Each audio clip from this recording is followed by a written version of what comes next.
In this video, I'm going to show you how to graph and check the solution to a linear system. And so what we're going to do is graph these two lines and see if we can find the point where they cross. And then we're going to just double check that that works.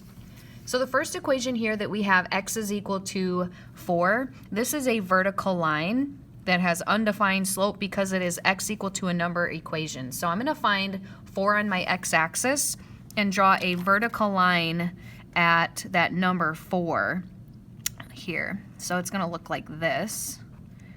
And then my second equation is a horizontal line because it's a y equal to a number equation. So I'm going to find on the y-axis -2, and then I'm going to draw a horizontal line here. And we'll be able to see our point where it crosses fairly easily with these horizontal and vertical lines. And it looks like the point here where these two lines cross is at 4, -2. And so now what I'm going to do is just confirm and double check that that works. So you're going to substitute 4 into your function.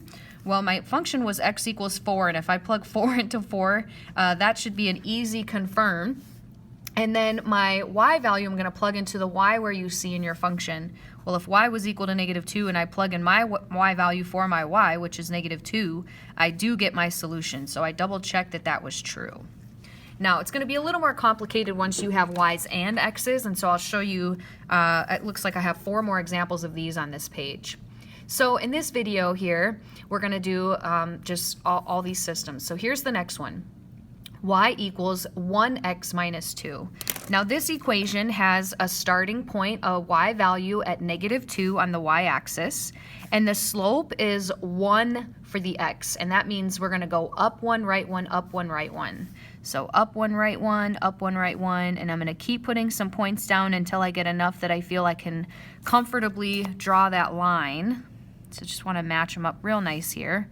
And I'm going to connect those with a nice solid line.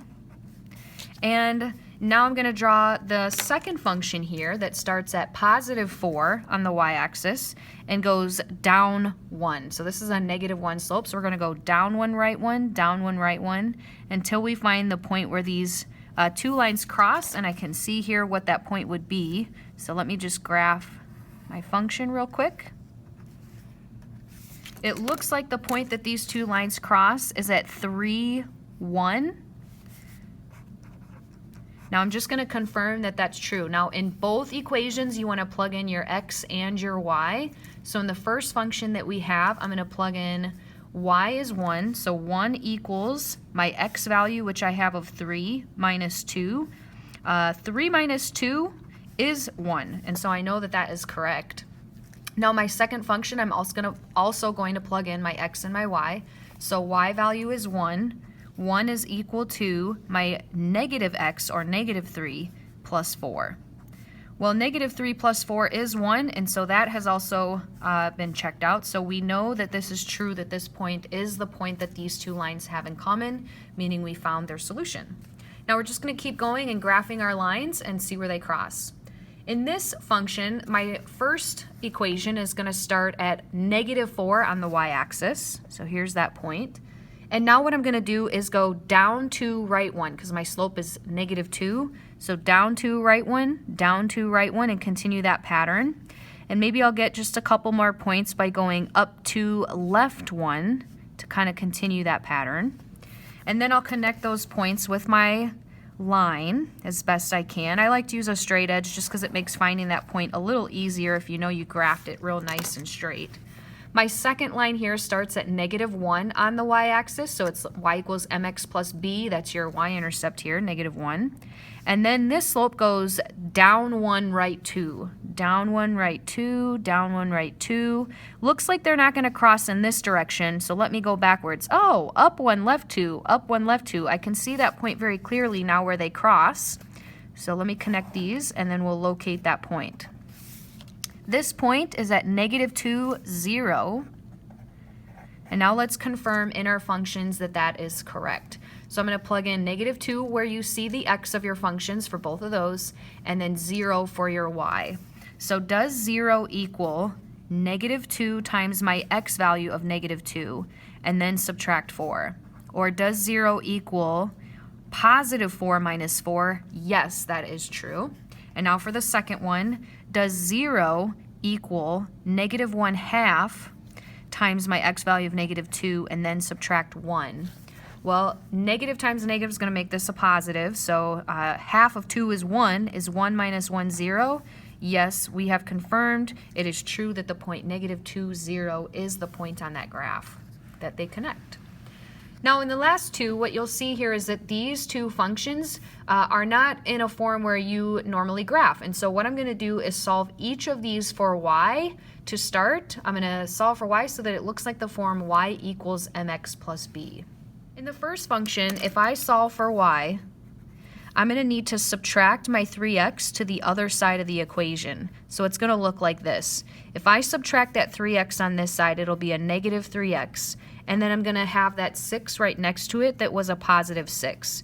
Now this function is ready to graph, so I'm going to graph this one now. We're going to start at positive 6 on our y-axis. And then we're going to follow our slope, which is negative 3. So down 3, right 1. Down 1, 2, 3, right 1. Down 3, right 1. Down 3, right 1, down 3, right 1.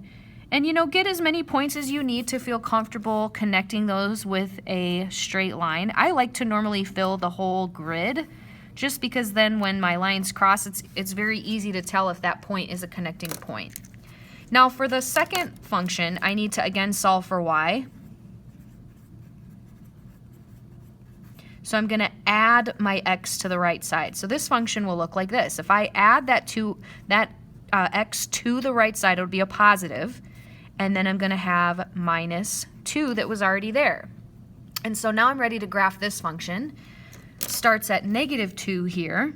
And then we're going to go our slope, which is 1x. So up 1, right 1, up 1, right 1, up 1, right 1. I'm only going to do a couple points here because I see right away where these two lines intersect, meaning where they cross, and I can see that that point is the point 2, 0. And so if I plug in to my functions, I'm going to plug them in exactly as you see them here. We're going to just confirm that that's true. Is 3 times an x value of 2 plus a y value that I have of 0 equal to 6? Well, 3 times 2 is 6, and 6 plus 0 is actually equal to 6, so I have confirmed that that one works. And now for my second function, opposite of my x value, or opposite of 2 plus y, does that equal negative 2? Oh, I should have put in my 0 there, so let me erase that and plug in 0. 0 for the y value. Is negative 2 plus 0 equal to negative 2? It is true, so we have confirmed that it is true that 2, 0 is the point where those two lines connect. All right, we got one more. Pause the video here, solve for y, and see if you can get the correct point where these two lines cross. Give it a go. All right, now my first function. If I move my x over to this side, I'm just actually going to copy this one over here. If I subtract my x to this side, I'll have 2y is equal to the x that I subtracted plus the 6 that was already there. Now I like to keep my x first because I want it in that mx plus b form. Now divide everything by 2. We'll have y equals negative x divided by 2 plus 6 divided by 2, which is going to give us here, I'm going to write it over here, negative 1/2 x plus 3. Now, if I graph that equation, it's going to look like this. Starting at positive 3, we're going to go down 1, right 2, down 1, right 2, down 1, right 2, down 1, right 2, and continue that pattern. I'm going to fill the whole grid with my first line, just because then when I graph my second one, it's real easy to see what point they connect. So there, those points here connected with my line. Now, the second equation, I also need to solve for my y, and I'm going to do that by subtracting my x over to the other side. So subtract that x. Now have y equals that x that we subtracted plus 5. Start at 5 on your y-axis, and I'll go down 1, right 1, down 1, right 1, down 1, right 1. Ooh, there it is, down 1, right 1. And then we'll connect those points to be connected for a line. So here we go, connect those. I see the point where these two lines cross, and I marked it right here. It's 4, 1. Let's confirm that that is a true point. So in my x, My x is my 4. 4 plus 2 times my y value of 1. Does that equal 6? Well, 4 plus 2 is 6. So that is confirmed. Now the bottom equation is 4 my x plus 1 my y equal to 5. Definitely. True. We found the point 4, 1 that connects those two lines. Great job.